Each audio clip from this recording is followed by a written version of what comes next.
Hello, listeners. It's me, your host here. Wanted to jump in before the podcast to talk a quick update.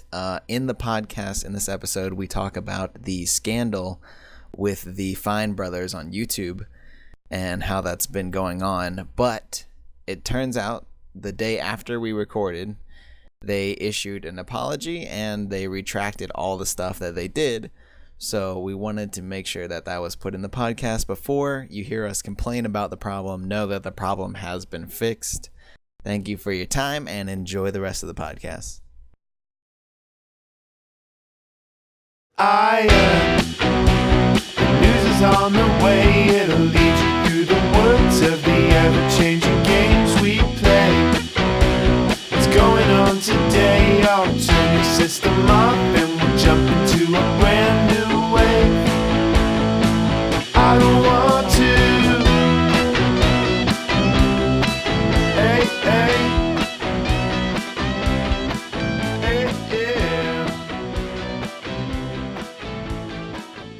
Hello, listeners, and welcome back to the Iron Podcast. We are here with episode number 7 with your wondrously talented host, Anthony Mondra, and in all of his monotoned glory, Timothy Morris. What's going on, Tim? I ate some tacos.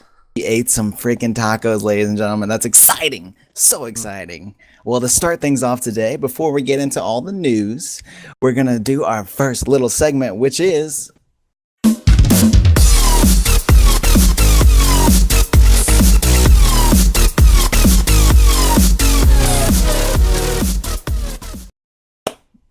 Yeah. So, what's going on in Iron Sentinels? Well, let me tell you. We got a couple things. If you didn't listen to the last episode, you're going to be a little lost, and so let's get you updated. First of all, our most upcoming news is that we have a team going to UMG Carolina to compete in Call of Duty Black Ops 3. We're excited for them. We wish them the best of luck, and we hope that they can bring greatness to us all. Second bit of news is that our CSGO Gold team is going to be attending their own LAN event here in March. It's called Overclocked, and it is a local event up in the north, Canada, actually. That's exciting. And a bit of news about the podcast itself. As you can see, because you're already in one right now, we are trying out some new segments to kind of organize the podcasts and make it look a little bit nicer. If you're listening to the audio, you cannot fully appreciate it. But if you go over to YouTube and check out the video version, you will see some nice little intros and things like that to kind of break up the podcast. So now that you are up to date with what's going on with us, let's talk about what's going on in the rest of the world. Tim, hit us with your best stuff. Okay, so esports is going on TV. Woo! Mortal Kombat X is going to be showed on the CW. If you don't know, CW shows Flash, DC Legends of Tomorrow, and Arrow. And the all great shows. Yes, they are. And Mortal Kombat X is going to be going on right after. Right after those shows, because they found that people who watched those shows were 300% more likely than the average person to watch esports and be into them. Which, I mean, It's not surprising. It's that makes a lot books, of sense. So if you're a comic book nerd, you probably like video games too. Yeah, that's actually quite accurate. I agree. I'm excited for that. I want to watch. I mean, me and Tim watched the recent ESL finals. And I mean, we didn't even hear about it before then, right? Like I didn't even know anything about Mortal Kombat professional gaming, and it was, I mean, wouldn't you say it was pretty entertaining? I mean, it was pretty cool. It was very entertaining. So the fact that it's on TV, that's awesome. And on top of that, that's awesome for esports in general. Though it kind of surprises me, like, I don't know what you think, but of all the esports that we have, you know, CSGO, Call of Duty, and the MOBAs, that Mortal Kombat's the one that gets on TV.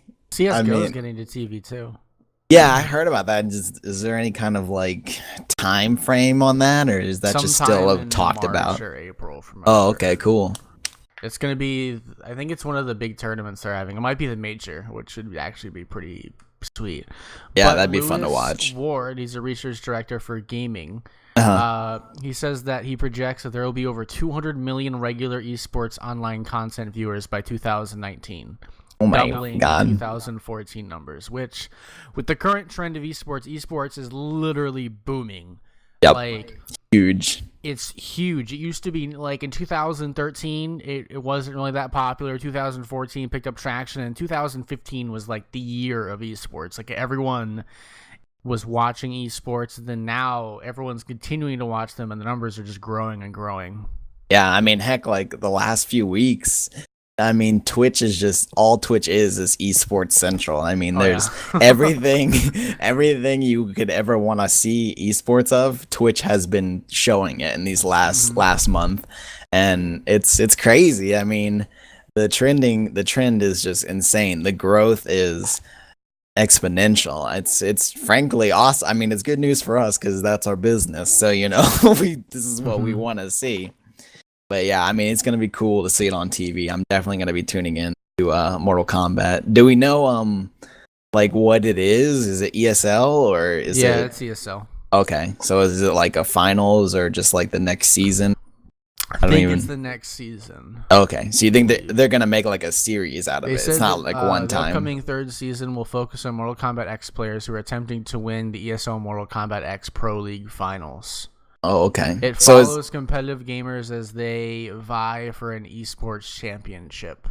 okay, so it's gonna be a whole show. It's not a one-time event. Yes, it's like it is multiple episodes. Multiple episodes, and apparently they're going to be 22 minutes long. So like a average 30-minute show. Yeah, that's cool.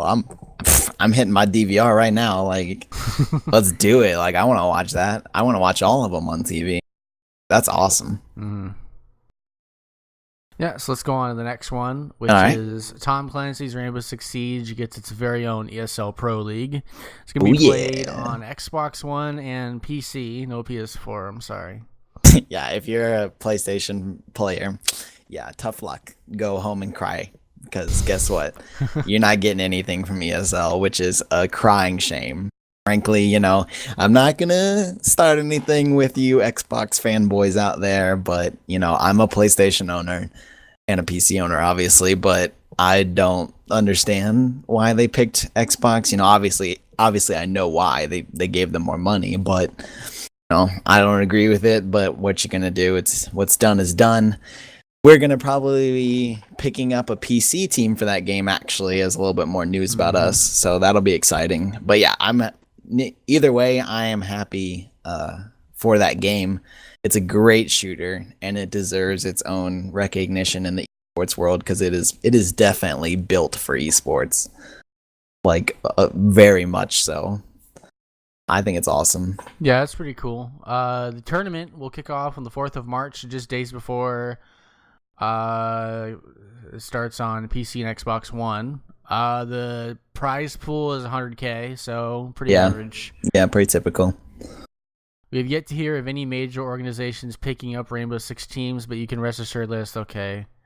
So it's going to be at Katowice, IEM Katowice, which I believe IEM Katowice also has Counter-Strike stuff there too. So it's probably going to be a big LAN event with multiple games. Because Katowice was, which is in Poland if you don't know, was where they had the one of the largest showings like ever for esports for Counter-Strike. Now, who do you think? Let's make our early predictions before it happens. Who do you think is going to be the first major esports org to pick up a team for Rainbow Six? I mean, obviously Iron Sentinels, but excluding us and our glory, who else do you think? I think it's kind of hard to say right now who's going to jump the train to just get a new team because the thing is with like other games like League of Legends or Counter-Strike, they've been established for a while. So there's been people that have been able to get up to a really high skill level, but Rainbow Six Siege is literally a new game. Yeah.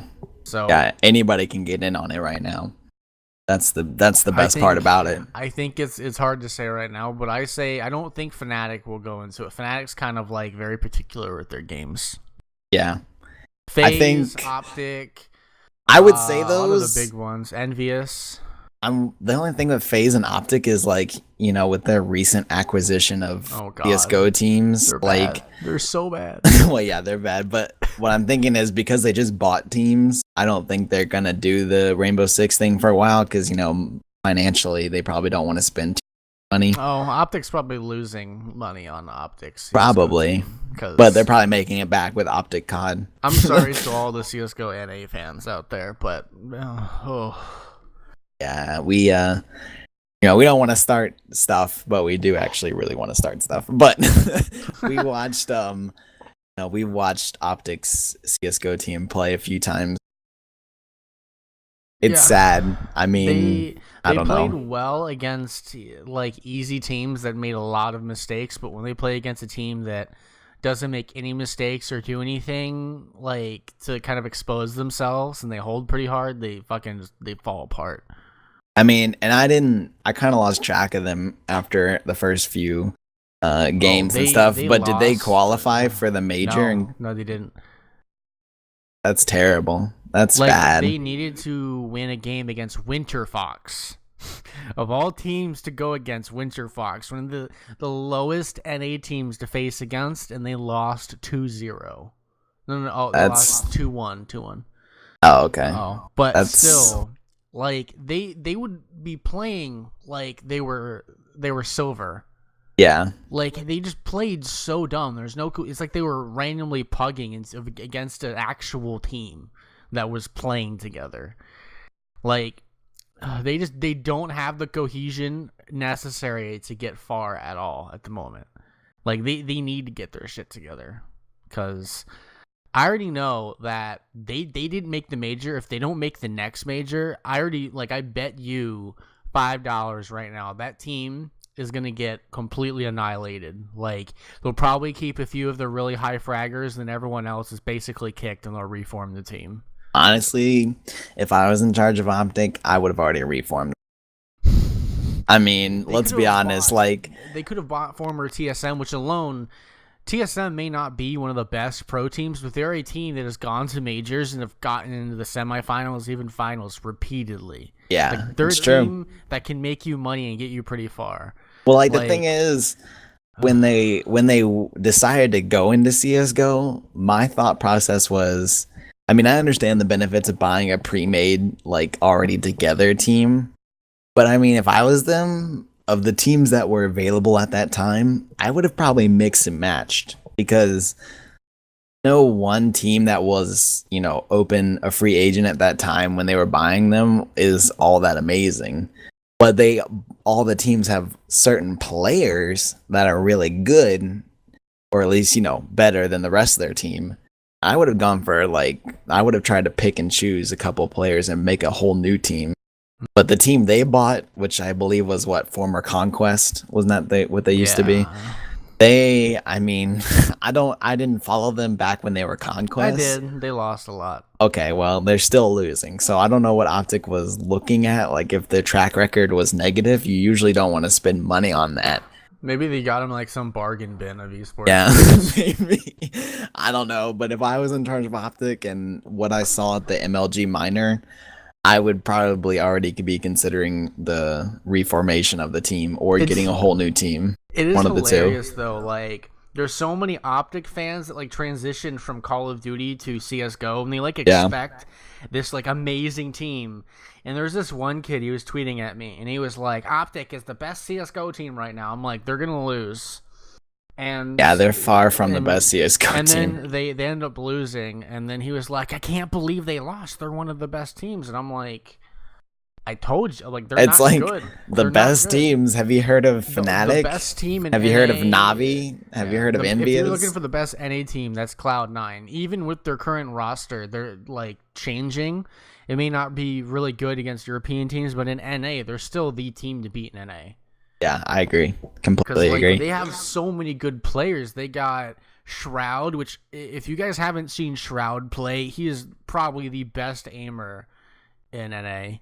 Yeah. I mean, they got Freakazoid. They have Skadoodle. They have so many good players on their team. They're the team that, if there is an NA team that can try to get far, it's that team. Yeah, and I mean, not only is Optic not anywhere close to EU, but they're not anywhere close to Cloud9 either. Like they Oh are yeah, so they're far off nothing. from Cloud9. They didn't even get to a major. And there was really no excuse for that because it's not like they had to build team chem. They were already a team. They were a team that had been They playing were together. also playing against Winter Fox. Yeah, I mean they were playing against NA minor league teams. They still lost. So that means they're not good. That means they're not even close to the level that they should be. Which doesn't make any sense because Optic, that's not some small little org. Okay, that is a major multi-million-dollar organization. So I'm not sure why they went with that route. Maybe they had a really limited budget, but if that was the case, I don't know. I would have tried to push for more money so that you could get a better team because that team is bad. They're not. I mean, keep in mind this whole time that team is better than most CS:GO players in general because those are still pro players. They're bad in the pro scene, of course, but they're still really good players. There's no doubt on that. But when it comes to them versus pro teams, they're horrible. They may not be the worst, but they're definitely in the bottom. Yeah, And- like as far as individual players, like it's not that they don't have the skill necessary, it's they don't have the leadership as far as a team to do anything. Yeah, I agree. Because like if you look at Fnatic, I would just give Fnatic as a good example. Individually, they're all really, really high fraggers. This is former Fnatic. Like they were really high fraggers, but the thing is, they had Pronax, which some can argue is one of the best in-game leaders like ever. He took a game where it was 14-3 at the end of something, and they came back and won the game. There's not a lot of teams that can do that time after time after time after time again. And the reason why is Counter-Strike is a game where you need a lot of strategy and a lot of teamwork, and if you don't work together, you're going to lose. That is why Optic keeps losing, is because they're not working together, and they're also missing every single key frag that they possibly need on a site. They miss like every time. True, and I mean, It's like I don't know, but well, let's move on. Yeah. Mark Cuban is thinking of starting a League of Legends team, which this isn't even a surprise to me because he was at a Intel Extreme Masters, like League of Legends tournament, and he was talking about buying teams there. So I'm not really too surprised by this. He said that he really, really likes esports. He says it's growing like insanely fast, and he says it's something that he's extremely interested in going into. yeah, he's a big dude in the tech space, and obviously on top of that, you see him on Shark Tank and things like that. He is a billionaire, very rich man. What makes the reason why I chose this one is because he's very noticeable. Like a lot of people know who Mark Cuban is. He owns the Mavericks. He's on Shark Tank. This isn't just some average rich guy trying to buy a esports team. This is someone who has invested and has made probably billions of dollars doing things, and this is on TV and stuff. What this means is esports in general is becoming so big that people that are multi-millionaires, if not billionaires, are actually thinking about investing in esports, and that's kind of stunning. If he wants a league team, then he better buy a Korean team. He better not waste his money on some NA team. Oh yeah, that's not going to get him anything. He can afford it, so he should. He says he's looking to spend $1 million for a team. From what he can buy us. What he could do, I feel like, in my opinion, is he needs to go to the people that own Faker's team, like the team that wins almost every single year, and just buy them. Yeah, I would. That's what I would do if I was him. And he'd make no mistake, that man has made billions with a B. So he's got the money. I don't see any reason why you wouldn't just go straight to the winning team and be like, "Give me this team." Because why would you buy some jerseys? Stupid? After he calls them the Mavericks and he gives them Mavericks jerseys, that'd be hilarious. I wouldn't even be mad. I'd be like, okay. Yeah, honestly, who cares, right? But if I was him, I wouldn't go buy some unknown team. I'd be going straight to the top. If not the top team, the ones right around them. like get Another all thing of to them. note too is there's a former NBA player called Rick Fox, and he also actually recently bought a team. They're called Gravity for $1 million. What game? League of Legends. Oh, everybody's getting the League of Legends. It's not surprising. League has one of the biggest prize pools. Like Counter-Strike's is kind True. of laughable. It's getting bigger. It's 1.5 million for the league right now, and that's way bigger than it was before. Yeah, But it's true. still, like competing for $100,000, and everyone's like, that's nothing. Like you see League and like Dota at like $19 million prize pool. and Yeah, it's you're like, good oh, God. that's better. It's insane. Well, I mean, I wish Mark Cuban the best. If I was him, obviously he totally listens to this podcast. Obviously, if I was him, I'd go straight to Korea. Like, don't waste your time in NA. Don't waste your time in EU, unless you're gonna do Counter Strike. But if you're doing League of Legends, you need to get in that Asian market because that's where the winners are, and you get one of those winning teams, or at least one that regularly gets to the finals or close. So let's go on to CSGO player released a fake hack and yeah. purposely got 3,000 cheaters VAC banned. This is pretty awesome. Apparently this guy on Reddit, he managed to get 3,000 people VAC banned because he released a bunch of fake hacks over 2 weeks. And I actually really like this because hacking in Counter-Strike is a massive problem. Like Valve, Huge. I love your game, but you need to get an actual anti-cheat system because if you guys don't know, the VAC ban system, what it does is it fixes things up after the damage is already done. So let's say I'm playing Call of Duty and it has the same system, and I go into a game and drop a 500 bomb, right?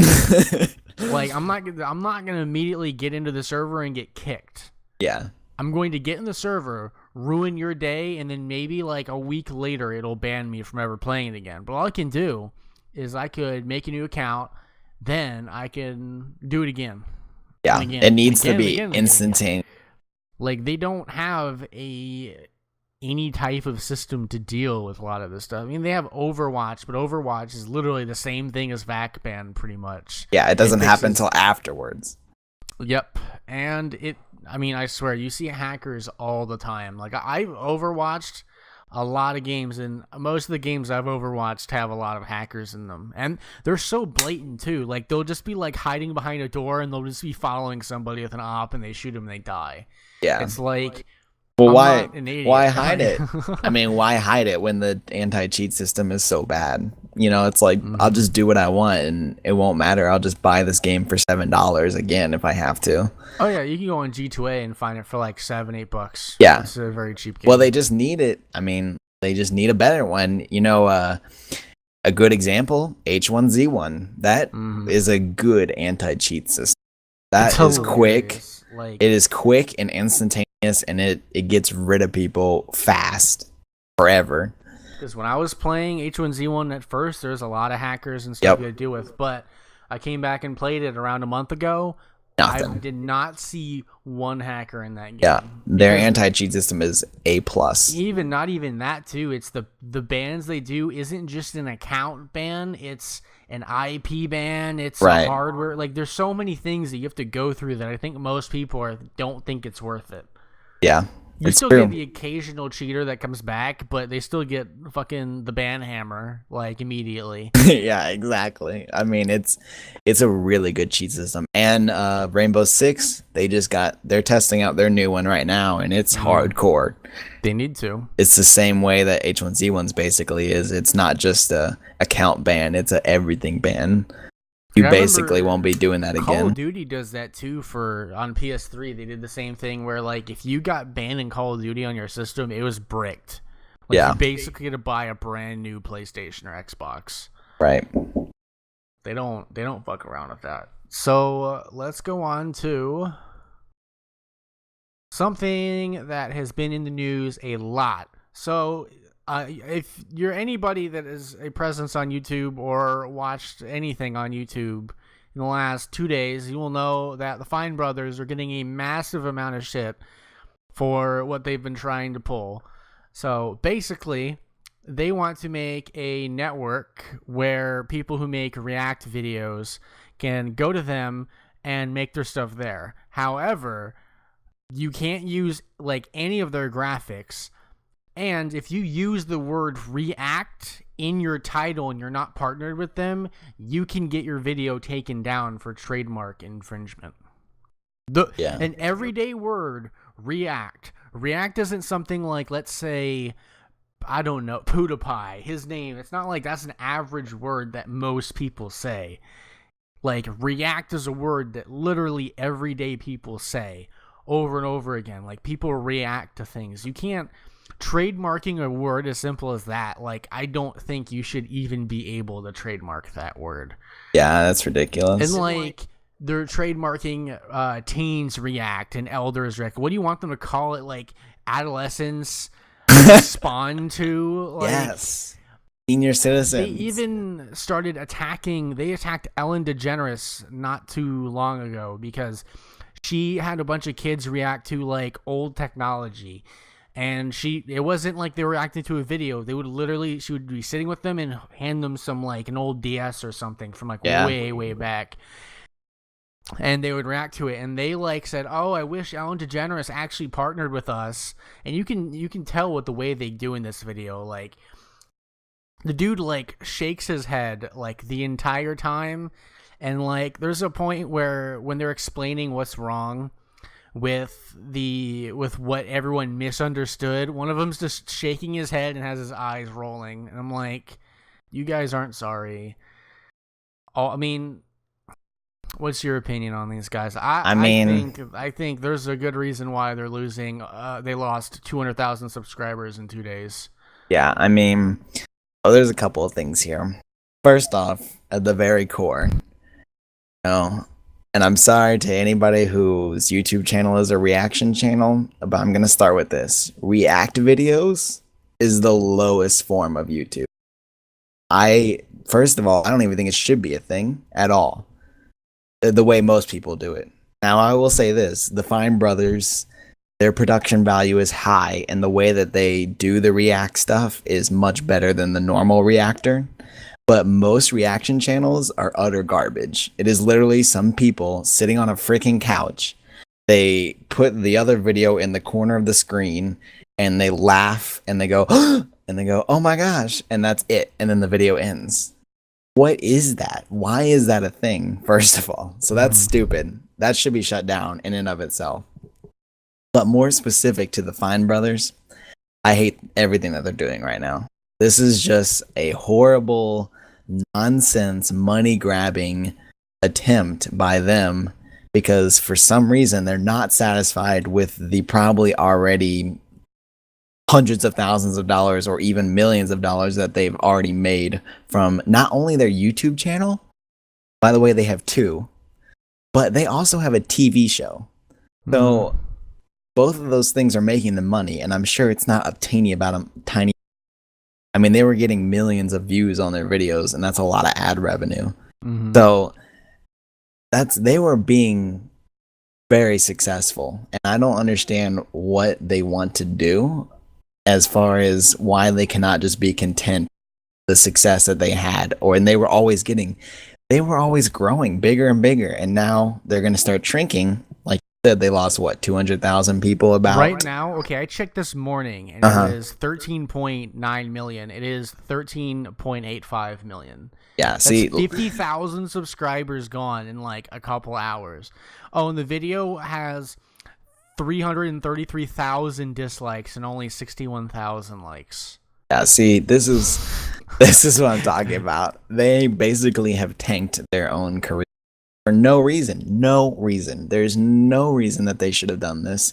This whole trademarking the word React and all the different React versions, that's insane because, like you said, that's an everyday word. That shouldn't be trademarkable. But yeah, I can understand if you trademark Elders React like as a video title, I can understand. But the word React, that's insane. Or even if you could trademark that, that shouldn't be enforceable upon every YouTube channel that has the word React in its. That's stupid. They're insane. I hope their YouTube channel gets 0 subscribers, and I hope that their whole careers go straight down the drain because they are idiots. They've ruined a good thing. One of the top comments on their video is the Fine Bros react to 0 subscribers. Yeah, honestly, they have destroyed everything. And it's a shame too because I liked them. Or I liked their videos. They were entertaining. They were fun to watch. Yeah. And they always had cool stuff. They have YouTubers react, which is really fun. I love watching that one. Oh yeah, those are some of my favorite videos, and it's just the but thing this is disgusting. This is a blatant money grabbing scheme. Like, yep. And even if you look at the actual network itself, they will not help you with any type of copyright claims on your videos at all. That's the whole fucking purpose of going with the network in the first place. Yeah, like, that's true. Literally, it's one of the biggest. Like, what's the benefit of going with you guys? If I can call adolescents respond to and have different look, like they say their format they're trying to protect. What's your format? You're sitting in front of a computer and reacting to something. You're not even doing anything. I mean, it's like you don't own React videos. There was people reacting to videos before your channel even existed on YouTube. I mean, there was the one I can think of that's one of the biggest ones was Ray William Johnson from Equals 3. He was one of the very first people on YouTube, big YouTubers, to do that. And he did it way before these guys ever did. Yeah, and you don't see him attacking them about their use of the word react. Like, it's stupid. It's dumb. They disappoint me because they have a lot of success and they just can't be content with it. If I had 13 million at your butt, I would be grateful for that, and I would not be trying to harass other YouTubers, destroy the community, because that's what they're doing. They're not trying to build the community, and they're not trying to help the community. They're just trying to pull everyone's money out of the community, break it apart if they have to. It's insane, and I think my prediction is what you're going to watch happen is they're going to quickly and very, very rapidly become one of the smallest YouTube channels in existence. I don't think they're going to have loyal fans that stick with them. I mean, I'm sure they'll probably maintain that probably around a million. The only, I would say, real reaction videos I would say I really like is, let's say for some reason you were a gigantic comic book fan and you see the new this is just a random video you do and you see the new DC trailer, or you're a big Marvel fan, you see the Marvel Avengers trailer. Like, that, to me, that's exciting to watch because it's someone who's in love with something reacting to something, not or some random ass video that you just throw in front of somebody and just to react to. If you do that, like Angry Joe has these videos occasionally where he does trailers and the other Joe react to them, you know? That's okay. But when you build a whole channel around this, that's nonsense. And even though the Fine Brothers do it better than anyone else does it, their channel is still a pretty low form of entertainment because they're still technically just using other people's creativity and taking advantage of it with reactions. They didn't create that content. Another one of the content is, I find it weird how you can copyright the concept of gauging people's reaction to content you didn't initially create. Yeah, they didn't. That's exactly right. That's the problem with, honestly, they are not a quality creator, and they're going to suffer for this. They should lose their following because this is not okay. If I was them, I would be very quick to issue an apology and forget this ever happened. Now, they can do that because America, which is probably the majority of their viewers, has a very short attention span. So we like scandals, but if you apologize and just stop talking about it, America will forget. We don't care anymore. Pretty much. And within like a week, we'll be like whatever. If the name of their show was something else, like other than React, like I probably wouldn't have cared as much if they're trying to copyright that. That's not a big deal. But trademarking the word React is insane. It is a word that everyone uses. Like, what if there's a company that wants to put up React and all of a sudden Fiverr's like, nope, you got to pay us if you want to do it. It's like, it's an everyday word. Like, what is someone gonna start copyrighting the word YouTubers or something? And every time someone says that, you have to pay that person money. I don't know. It's stupid. Like it's so dumb. You're gonna watch the fallback from this. You can already see it. They're going to lose a lot of people. 250,000 subscribers in 2 days. They deserve to lose all of them if they're gonna continue with it. That is insane. Like I've never seen a YouTube channel lose that amount of subs that quickly. Like it's astounding. It amazes me. What makes it really worse and what makes me dislike them more and more is every day their people look at the analytics and see, oh look, we lost 200,000 subscribers in 2 days, and they still don't change anything about what's happening. That means that they are just terrible people. They just really, really want this money. Because if I looked at my analytics, or, of course, they don't look at their own analytics. The channel that size, they have a whole crew. If my person came up to me and said, Anthony, this is a little concerning, but we have lost 250,000 2 days, I would be like, okay, we need to change something.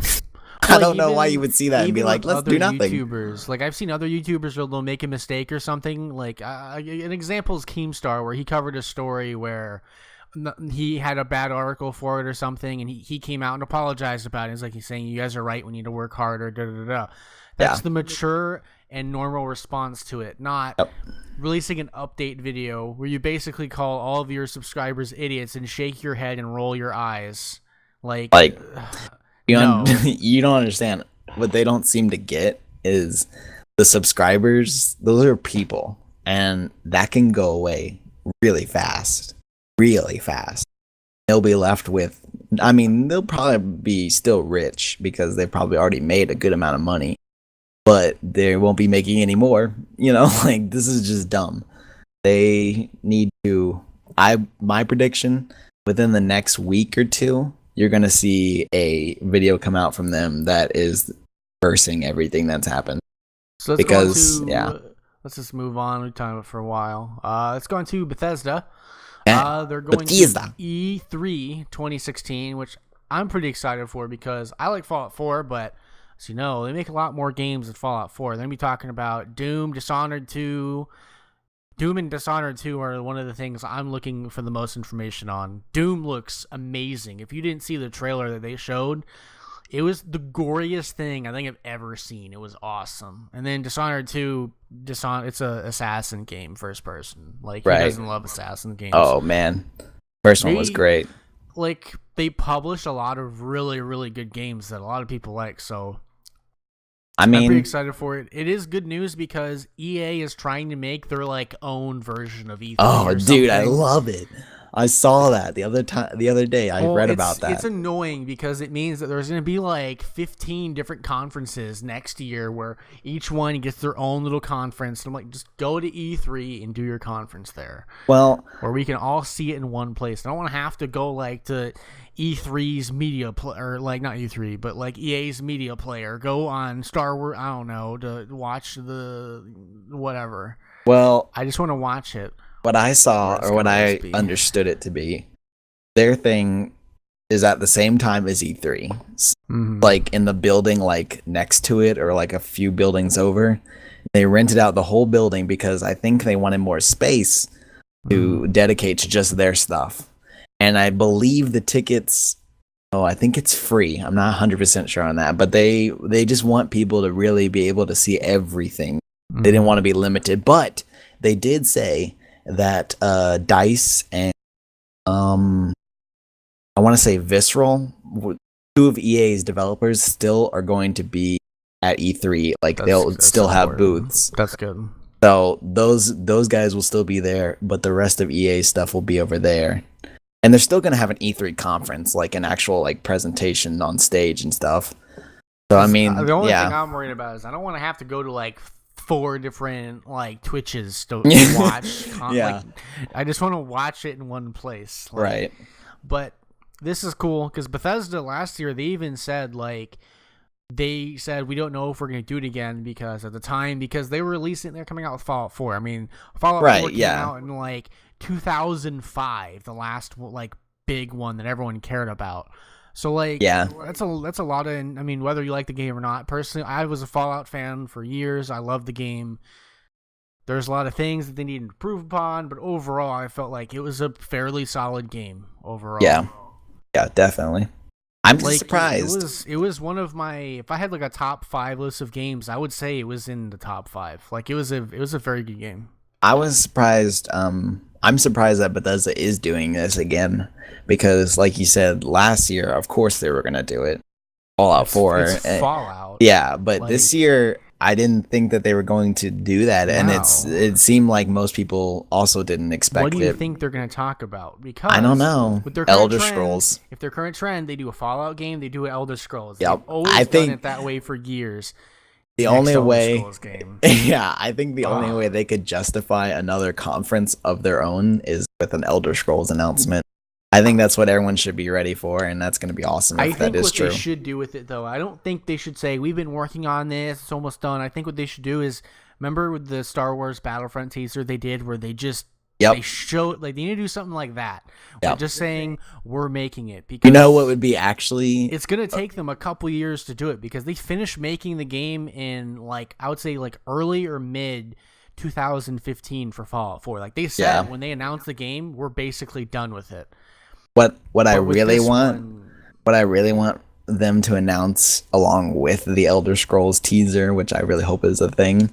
I really, really want them to say that the new Elder Scrolls game will be appearing on their new engine. Oh, Because yes. if that's not the case, I will not be purchasing. I love Elder Scrolls to death, but I will not be purchasing another game on their creation engine. That's a terrible engine. It's outdated. Yeah, they Updated. made it. They made it like for Skyrim, Skyrim, yeah. which was based on like PS3. That's way too old. Yeah, I think there are things that they need to update, but I think overall, like Bethesda makes a pretty damn good like RPG in general. Yeah. Like they make a pretty solid game. It's really minor things like having a little bit of better graphics, less loading times. Like it's not really, I would say AI. anything. Yeah, Fix their AI. better AI. Like it's not like major things that are wrong with their games because their games are pretty solid. It's just there's just little things that they could do better. I think it'll be interesting to see. You know, I'm fingers crossed it's Elder Scrolls and a new engine. That'd be cool. Like, to me, like Bethesda last year, I would say they had one of the best E3 conferences ever because it was all about the games first. That's a big thing for me. I don't like when some random ass guy goes on stage and goes on about some random thing literally no one cares about. Yeah, I think Like- you're right. Like they went into Doom, Dishonored, Fallout 4. Like they went into big games that a lot of big games that people actually care about, and that's why they had one of the best E3 conferences. Yeah, I'm sure. Like I mean, that's really all they have I mean, to talk about. They don't do anything has else. some good games, but I'll say some of Ubisoft's conferences have like they show like Dance or something like that, and I'm like, Ubisoft. Well, I mean, they gotta promote please. it all. I understand they have to promote it, but most people watching don't give. They literally don't give two shits about this dance. Well, it'll be exciting to see what we get at E3 this year. So, to Vision. yes, to finish off the podcast, as some of you or maybe all of you may know, the Division beta was this past weekend, and me and Tim and a couple friends all played it. So it's exciting, which will bring us to our next segment, which is going to be new, and that is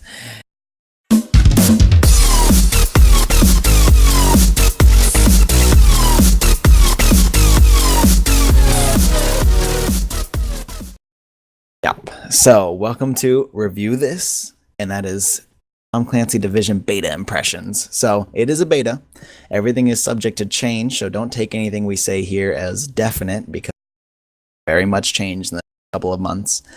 But let's get into it. Let's start with what we saw visuals.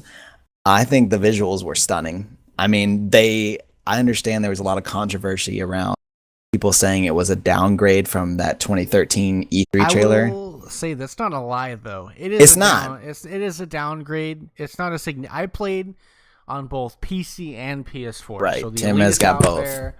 I will say, as far as visuals, to me, what I personally saw is the lighting was a little bit better on PC. Like, let's say it's pitch black, you can see those lights really pop Yeah. in the black, and then overall, because obviously I have anti-aliasing on, like the highest you can do, everything's really clear. I can see very far, and it's clear, and I had 60 FPS. So, as far as visuals, PC is solid. So if you're worried about the PC version having a, like, say, a bad port or whatever, first impressions are it's not a bad port because it was pretty fucking solid on my Yeah, end. and I think And- even though it's a downgrade, it really, if that's a downgrade in graphics, then your graphic standards are way too high, because Yeah. it is still a very, and I mean very visually pleasing game, even on console. And yeah, like, on console. Yeah. On the other side of things, from what I saw, the only thing it was really lacking is it's at 30 frames. It took me a little bit to get used to because I'm going from playing for like a couple hours for 60 FPS on this game and cutting it in half. So it took a little bit for me to get used to, and the visuals, sometimes they can be a little smudgy in some areas, but overall the visuals were pretty solid on console. Like, there wasn't a massive difference between the two. There's a very minor difference. It just looks more clear on PC and Yeah. has better lighting. Like, And, it's like- not this massive difference. and then when you would like see like smoke coming out of something, and the lighting would hit the smoke and like give it really good reflection, like that stuff, their Snowdrop engine is amazing. Like, Bethesda needs to borrow that engine, because that Snowdrop engine is fantastic. And the 30 frames, it's not ideal. Obviously we would all love 60 frames is better. This game in 60 FPS is fucking amazing. Yeah, but Like, I'm telling you right now, like, if you have a PC that can run The Division and you have a couple friends on it, get it for PC, because this is Yeah. a game you want to play with friends, first of all. oh yeah, let's talk Me- about that. I would rather get it on PC because I get 60 FPS and I get a little bit better visuals, but most of my friends are on PS4, so I'm probably going to get it on PS4. Yeah, like I said, now if we could have a replay of the last episode where we talked about The Division, I was right. Friends to play this game with. We discovered this in the beta, I think Tim agrees with me. He played solo on the PC and did not have nearly as much fun as he did with us on the PS4, right, Tim? Yeah. Yeah. Well, on the PC, it was mainly like me getting completely butt fucked repeatedly over and over and over again. Like, there'd be some bugs on PC too. Like, bugs are well, coming into the beta too. Like, they did say that there were several bugs that weren't fixed in in this version compared to the final version. Yeah. One of them, invisible people. So we'd be in the dark zone fighting, and all of a sudden, like, the invisible woman from X-Men just starts firing at us, and we have no idea what's happening. Yeah, that was bad. That's the worst bug that I experienced, was that for On sure. PC, according to one article, they say that they're getting hammered by people exploiting the net code. So they have people like speed hacking and like desyncing, like going through walls and shit. Yeah, I heard that the hacking was pretty rampant in the PC. Which But- it'll more than likely get taken care of. I mean, we've already Yeah. seen what they've done with Rainbow Six Siege, so I'm not. That's gonna get Yeah, well, they're annihilated. obviously, I mean, it's the same, it's Ubisoft, so they're going to take that anti-cheat system and Yeah. apply that to The Division, no So problem. as far as visuals and I would say performance, both performance on PC and consoles are solid. Yep, I 'Cause think it's I awesome. do know that a lot of PC people worry about ports, so I would still say if you're a PC owner and you're not sure about it, wait to see performance reviews from people first, because there's been a lot of games this year that Last year. last year, that where the performance was lacking. Mortal Kombat X was one of the big ones. I pre-ordered Mortal Kombat X on PC for like $25. There's a reason why it was $25, because the first week the game didn't even work. Like, it downloaded like only one mission of the game and it wouldn't download the rest of the game. Yeah. Then Batman Arkham Knight, it had a 30 FPS cap built into the game, which alone, that's stupid. It's like, if I can run the game at a higher frame rate, you should let me. Yeah, no, you're right. I And mean, like- there's been that problem. And then there's also the part where people would activate the Batmobile and then the Batmobile will be frozen.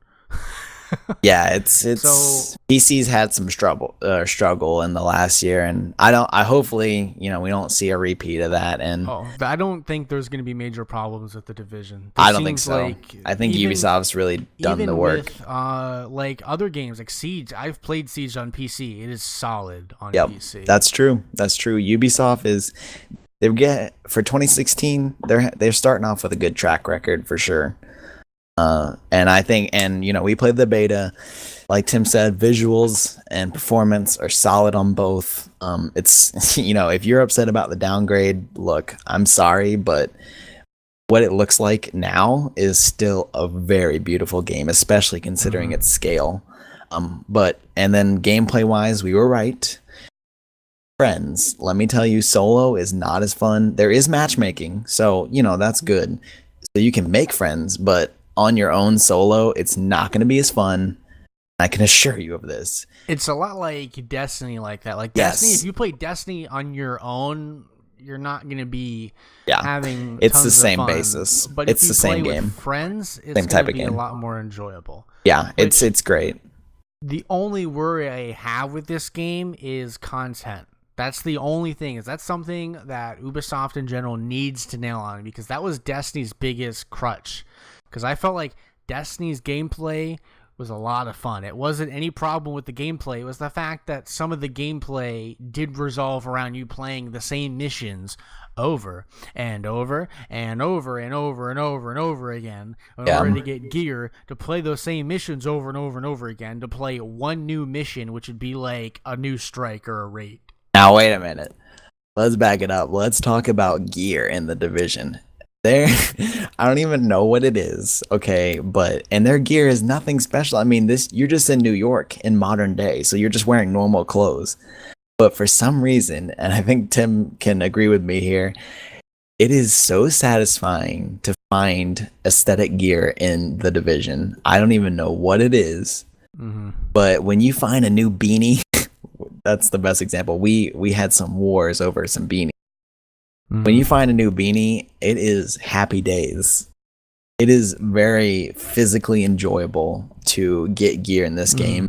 And I think that was actually one of the biggest problems with a game like Destiny, was you were not rewarded enough. You were not given things that you felt you should have gotten. And they didn't give you gear every time. They didn't give you good loot every time. The Division, at least so far in the beta, does not have that problem, which is great. That's my biggest concern for those kind of games, is that motivation to keep going. And content, I mean, I understand what Tim's saying. Obviously this is the beta again, so we don't know for sure, but that was a huge problem with Destiny, and it's a pretty similar genre of game to Destiny. So yeah, Tim is right. Ubisoft needs to make sure that there is enough content to keep going. And I think that, I hope that there definitely would be. Looking at Rainbow Six Siege, Ubisoft has provided a lot of good content there, and free content I'll add on top of that. I'm pretty sure the Division will be the same way. And what's else is that Ubisoft is just, they know how to get the gunplay solid. They know how to get the feeling, the environment. It's all solid. It all feels right. You feel like you should be there. The heads-up display, it's so intuitive, so nice to look at. Everything is very fun. It's all done so well. It's put together so well. And I think those 3 years that they delayed the game were really worth it. We definitely are getting a product that, if we had gotten 3 years ago, probably would not have been near the level that it is now. I mean, the graphics, we can talk about the downgrade, but I don't think it's bad enough to really stop you from buying the game. Ubisoft has made a statement too on the PC problems. They said, over the last few days, we have seen an unprecedented level of interest in the closed beta. We're looking into your feedback, Karen, and are thrilled by your passion and enthusiasm. We are aware of the cheating issues in the closed beta on PC. This team is fully committed to providing solutions against this, and a system will be in place to ensure a fair experience for players, and the game is released March 8th. Thank you all for your feedback and amazing support. Yeah, that's what you get. Ubisoft is a great developer and a great publisher. They listen to their players, and they're gonna fix it. You can be assured that when that game launches, there will be a kick-ass anti-cheat system in there, unlike other games that we talked about earlier. Ubisoft is a good developer, and if I was you, if you came here and you haven't played the beta, because it wasn't easy to get into the beta because they got way more people than they were expecting, I think. So they just stopped sending out codes at one point.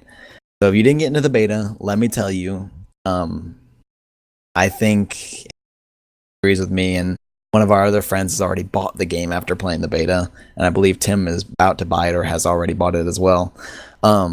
It is a good game, and it has a lot, and I mean a lot of potential for serious success. You know, it's a beta, so we can't judge everything, but impressions from the beta are really, really positive. I'm going to get the game. Tim's going to get the game. Our other friend's getting the game. So if that tells you anything, just from the beta alone, they just got sales. You know, we're convinced, and I wasn't convinced before the beta, but now I am. So let's talk great. about missions in general, because we went over gameplay, performance, issues. So mission-wise, I feel like they do have me with a hook on the story. what happened in New York. I want to know what the hell happened to New York to make it become this shithole. It's true. It seems to me like it was evacuated, and there's some people left because that's what it looked like. There's not a lot of people in one of the the city that never sleeps. There's not a lot of people there. The intro to like the beta is you're like on a helicopter, and apparently there is I think it was a chemical weapon or like some virus. A virus was released in New York City during Black Friday. And then I'm pretty sure all the people that were infected are kept here into quarantine. Everyone that's not probably just got evacuated. So story-wise, we did see a lot of dead bodies. There is dead bodies everywhere. That's probably where a lot of the population went, and then the rest were evacuated or they're stuck there. And I mean, the main story, we only got to play one mission in the beta, and it was good. I like the story so far. It was solid. The mission had a lot of action in it. It wasn't a boring mission. It kept you going. Good pace. It kept you going. It was good gameplay. The side missions. It was missions really easy to play with friends too, because you could have a squad going, and you just walk up to a mission and start playing it. The matchmaking very easy. Like once you're in a group, you're basically nothing. You can go wherever you want. There's also one of my favorite things about this game, very minimal loading screens.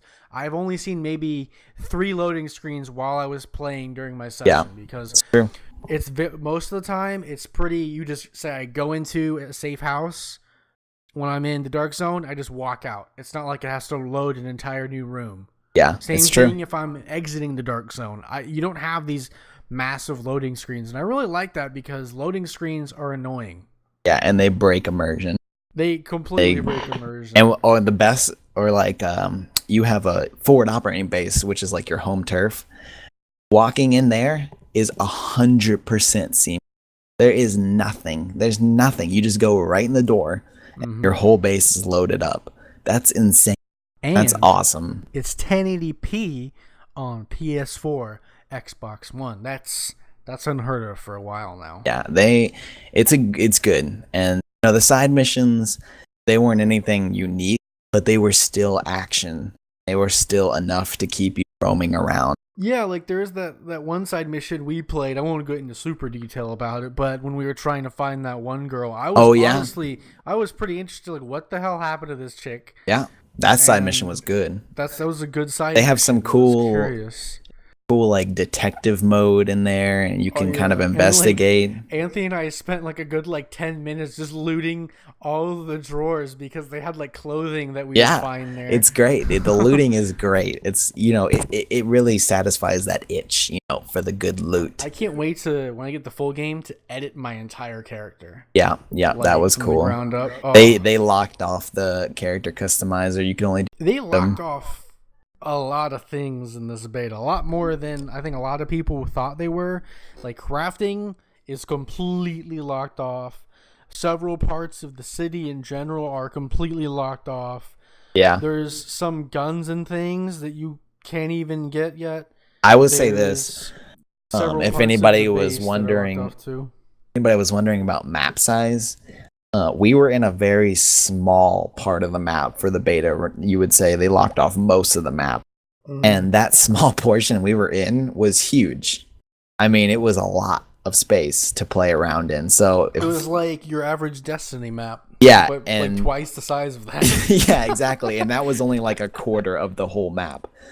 So it's going to be a huge game. It's really good.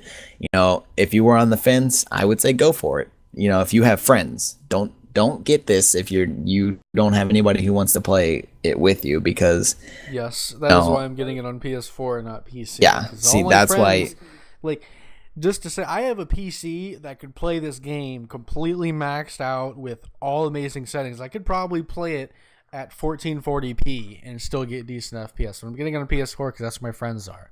Yeah, you gotta So, do it. You gotta have friends for this Let's game. say you have both platforms. Go with whatever platform has the most of your friends on it. So if none of your friends are getting this game, I would say you shouldn't get it, because it's a game that's going to be way more fun playing with friends than Way more yourself. fun. I mean, now you could buy it and then, do matchmaking and make some new friends if you want to go that route, but you should know that solo is not nearly as fun. And so last episode, I believe I said, you're going to pick between buy, rent, or pass, and I told you rent it. Well, we played the beta, and I would like to change that to buy.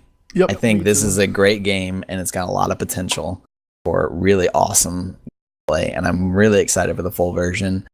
And that is going to do it for episode 7. We had a lot of fun. If you like what you heard here, you can follow us on SoundCloud, which helps us out on the podcast. Then you can head over to Twitter, follow us at Iron Sentinels, updated with all of our latest stuff. If you want to see the video version of this and all of our other YouTube videos, you can head over to youtube.com/c/Iron Sentinel Gaming. Subscribe there. And that is actually a bit of news I forgot to put in the beginning. If you do subscribe to our YouTube channel, you will be automatically entered to win a copy of The Division. So if you really wanted it, or you were unsure if you should get it, well, you won't have to worry about it if you get it for free. So go over to the YouTube channel, subscribe, and your fingers crossed, we will be announcing the winners to that on February 5th. Thank you and have a wonderful week.